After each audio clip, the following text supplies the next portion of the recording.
I wanted to do an update on the construction, it seems, industry in San Francisco right now. At least the electricians. I'm an electrician. My husband's an electrician. He got laid off last Friday and went to the union hall today to sign the out-of-work list. And they were so inundated with phone calls that he couldn't really get any information. So I went to their website, IBEW Local 6 in San Francisco, and there's a member update here. Something I've never seen in my life. March 16th, today. To all members, IBEW Local 6. Today at 1 p.m., the mayor announced a shelter-in-place order for all non-essential operations.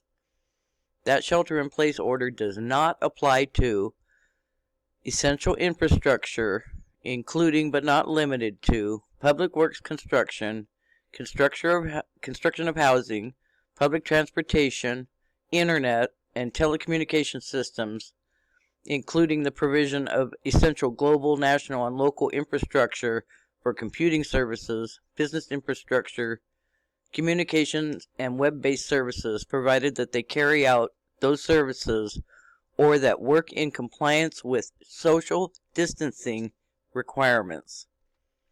To put that plainly, housing and public works is all that will be going on for the next few weeks. Even jobs that are exempted may be shut down if compliance with social distancing cannot be adequately met.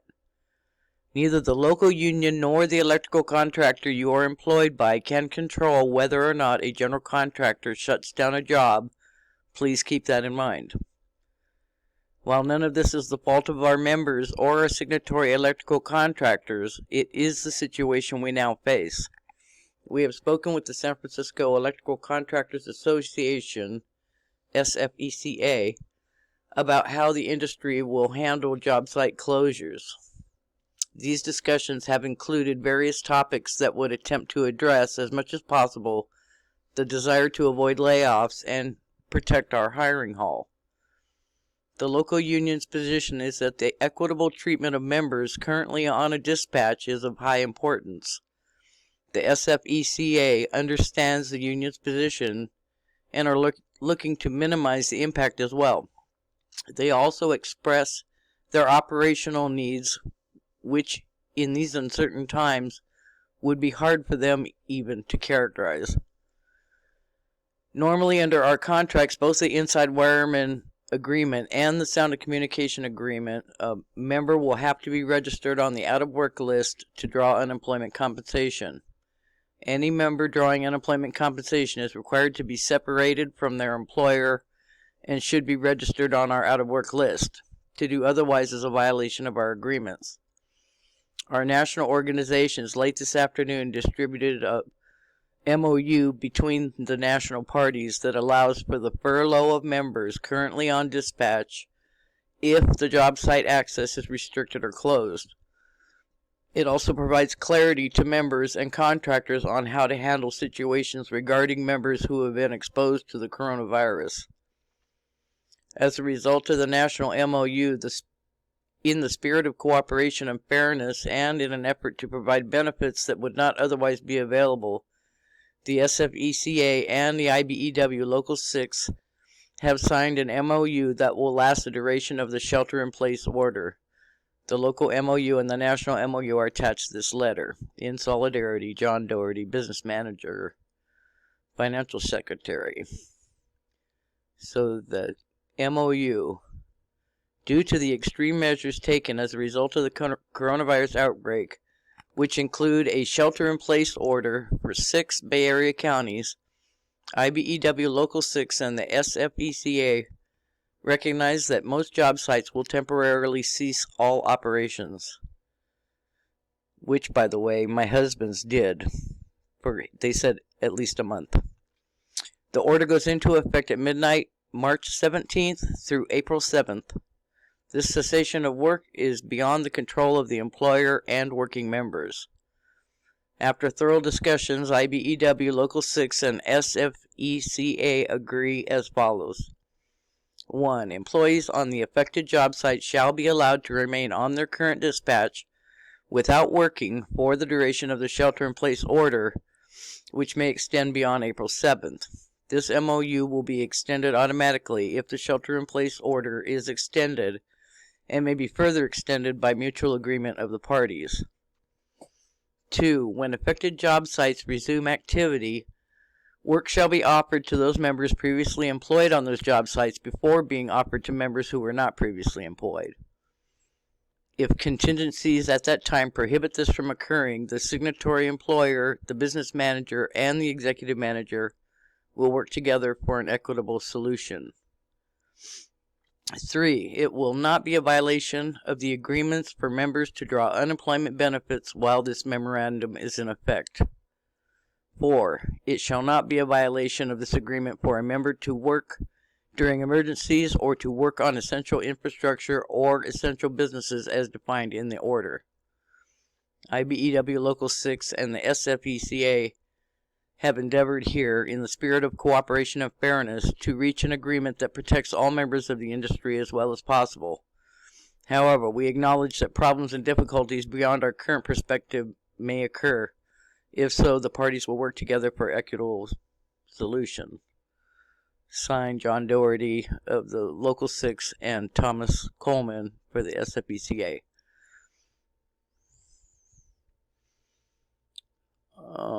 In recognition of the current emergency in our nation and the need for our industry to react quickly to this and future emergencies, the IBEW and NECA have developed the National Disease Emergency Response Agreement for use by our contractors and members. This agreement provides our industry with the ability to react quickly to potential emergencies related to this pandemic. The provisions of the agreement will become effective March 16, 2020, as is intended for use, and shall remain in effect until terminated. We shall meet via teleconference every 30 days to evaluate this agreement and determine its continued utility. If you have any questions, contact the IBEW or NECA national organizations. This is the National Disease Emergency Response Agreement for the IBEW and the National Electrical Contractors Association. This agreement is made and entered into by and between the National Electrical Contractors Association and the International Brotherhood of Electrical Workers, together the parties, and is applicable to all firms and IBEW local unions that sign a letter of assent to be bound to a construction agreement between any chapter of NECA and any local union of the IBEW. The IBEW may make this agreement available to other employers in the construction industry that have not signed a letter of assent to be bound to a construction agreement between any chapter of NECA and any local union of the IBEW. This agreement shall take effect March 16, 2020, and shall remain in effect until terminated as provided herein. The parties shall meet via teleconference every 30 days to evaluate this agreement and determine its continued utility. The parties may mutually terminate this agreement immediately, and either party may unilaterally terminate this agreement by providing at least a 90-day written notification to the other party. And then they go through the different terms, chapter, local union, employer, blah, blah, blah. During the period of this agreement, the following conditions exist. If an employee reports having contact with another person who has reasonably believed to have contracted coronavirus or a similar disease, has recently returned from a high-risk country as defined by the Center for Disease Control, or presents symptoms associated with the coronavirus or similar disease as defined by the CDC, the employer shall be permitted to remove the employee from the job site and require the employee to obtain a doctor's release certifying that the employee is able to return to work. If an employee is confirmed to have coronavirus or similar disease, the employer shall notify all employees who were believed to be in contact with this individual and take actions consistent with appropriate protocols to prevent the further spread of the disease.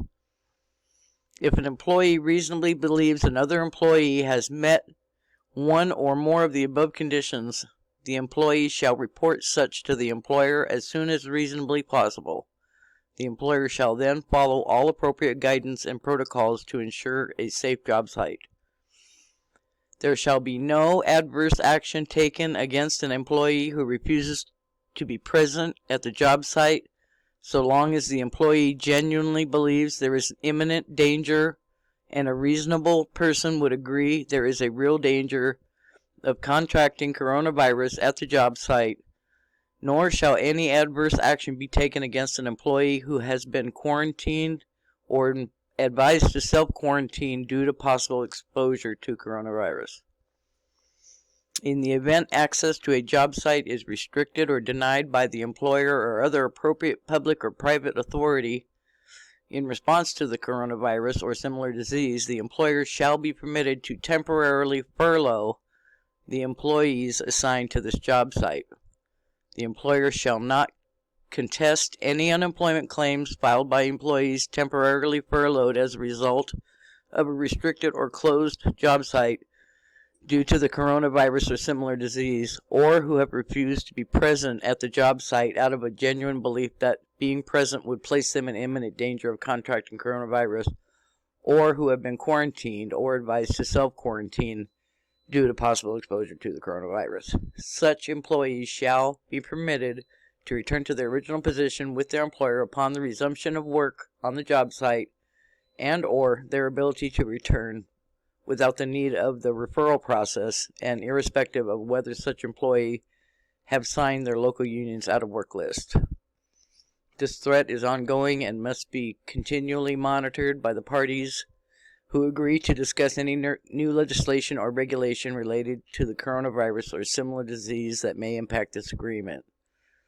And it's signed the CEO from NICA and the international president, Lonnie Stevenson.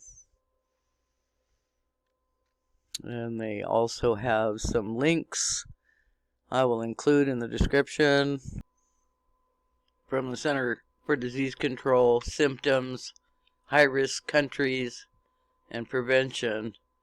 And then from OSHA, Guidance on Preparing Workplaces. That ought to be good. So, really the bottom line is, yay, you can collect unemployment because you can't work because of this COVID. But you got to think too, what about the contractors that are out there with these, $10, $20, $50,000 a day cranes that are just sitting there unused for perhaps months? I just don't see how these contractors are gonna be able to handle that hit. Yeah, this is not good. Later.